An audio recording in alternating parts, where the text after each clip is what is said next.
Hello, my name is Eileen Weed, also known as Divya, when I was living in India from 1984 until 2005. I'm on Skype here in Boulder, Colorado, America. And with me, Robert, if you'd introduce yourself. Yes, I'm Robert Priddy, and I'm known best these days for my websites, which are critical of Sathya Sai Baba. And that is the reason for this interview discussion, to give people some idea of what we are like, two of his foremost critics, and what basis we have for the standpoint we've taken. I was, for 18 years, the leader of the Norwegian Sathya Sai organization, and I visited Sai Baba many times, 9 times, covering over a year, and had 5 interviews which were about 2 hours long each, and 5 private interviews, and also hundreds of darsans where he spoke to me on various occasions. Mainly, I knew some of his very closest services, particularly one who is the famous V.K. Narasimhan, who was a very famous journalist in India because of his opposition to Indira Gandhi's emergency, which was very dangerous, and he became known as the lion of the anti-emergency movement. And he was a close associate of Sai Baba in his early years, and he needed someone to confide in about all his doubts and problems. And I got to hear the real story of what Sai Baba was really like, what he actually did, what he actually said. How long did you know Narasimha, and how did you first get to know him and him confiding in you?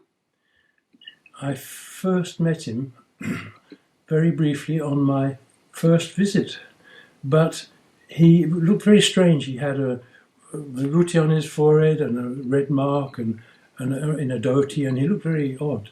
And he came up and he sort of stared at me, and I thought, what's this, And so I nodded to him, and he stared at me and he stared at me, and then he smiled, and then off he went, because I didn't respond perhaps in the way he expected. I didn't see him again until a couple of years later. I think it was that I sent in an article for Sanatana Sarati, which is Sai Baba's journal, was Sai Baba's journal, and he was the editor at that time. Being a famous newspaper man, he'd taken this job on, and he was very interested in the article. He was very pleased with it, and I found this out because when I went to one of his lectures, which he used to hold in the old lecture hall, because I knew he was Narasimhan, I knew he was the editor, I introduced myself afterwards, and he said, "Oh, you're the person who wrote that. Oh, well."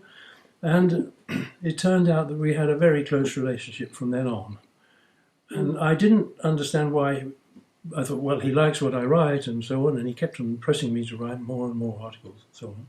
But the reason was, he later told me, that I was a spitting image of his best friend, an Englishman, who he had sat in jail with when demonstrating against Gandhi, who had subsequently died. And he wondered if I knew this person, knew about him, and I didn't know anything about him. He said, no, we definitely have a connection of some sort or other.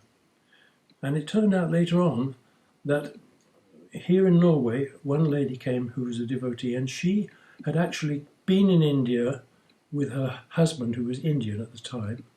She divorced him later. He'd come to New York, where she was living at the time, and she had taken him around for an entire week and entertained him and taken him to see Ibsen dramas and things like that. And she was one of our best friends from years back, and she became a Sai Baba devotee. So that was an extraordinary coincidence as well. And there were others. What are some things that he told you in the beginning that struck you as not right or not fully devoted?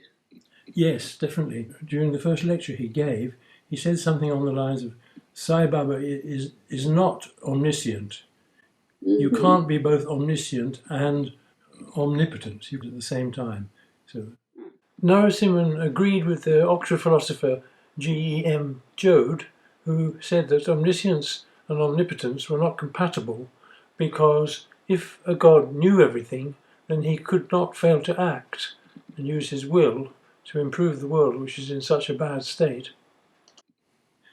Then he said that Sai Baba seems to know when you ask him something, he seems to know what you were doing or what you were thinking at some time. It's as if he can zoom in on it, and sometimes he's right and sometimes he's not right. But it's quite often he's right. I remember when I was talking to a lot of devotees, they said he asked things in an interview such as, "How's your husband?" And they thought that was all knowing. Oh, he knows all about my husband.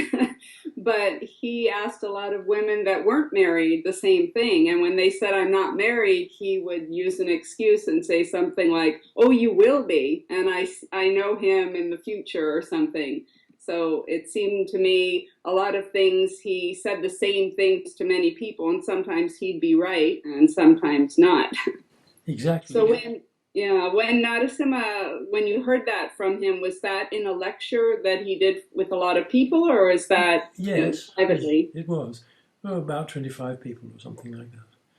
Did you ask him about it afterwards, or did he elaborate with you in private? Through the years, he was very interested in this question, and he wondered what I thought about it, and I did quite a lot of study on the matter.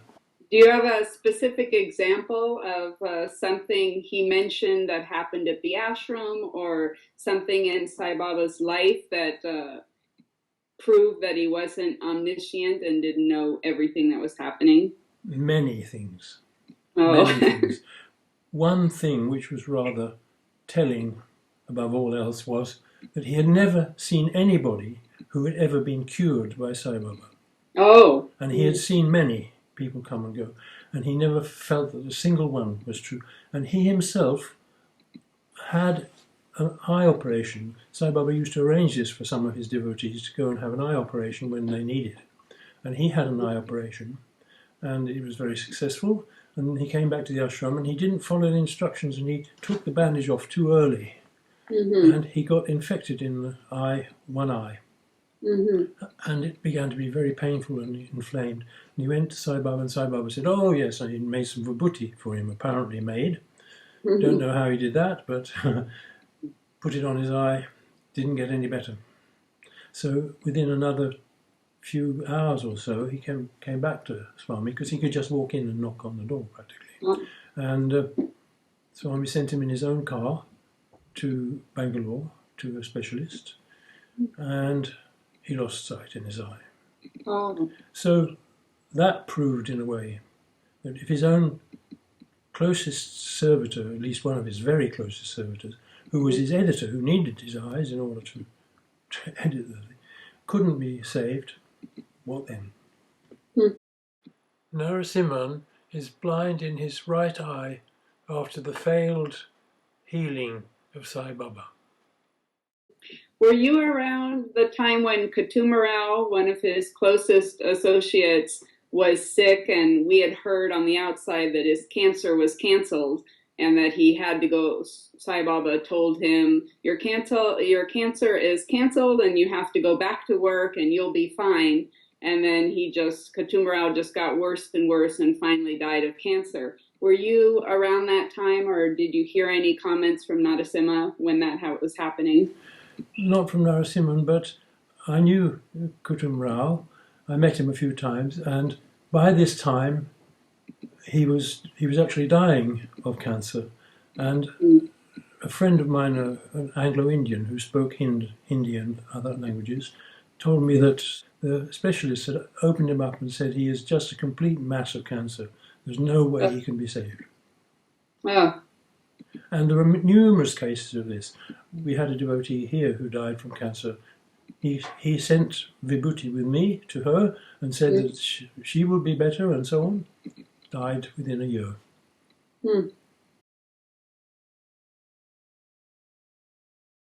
So many things like that has happened that we all heard about while living there. Of course, we just made excuses that it's their karma, or he knew all along, he was just trying to make them feel better or something. Exactly. Yes. And as to those things that he would say to people, he had a whole stock of those things which I have recorded in considerable detail, which he would say, and he would use them. It was very tricky. He knew how to use them properly and knew how to back out if something went wrong. But it was still evident to anyone who wasn't a devotee and who wasn't willing to believe anything and everything about him that it was not true, it was rubbish.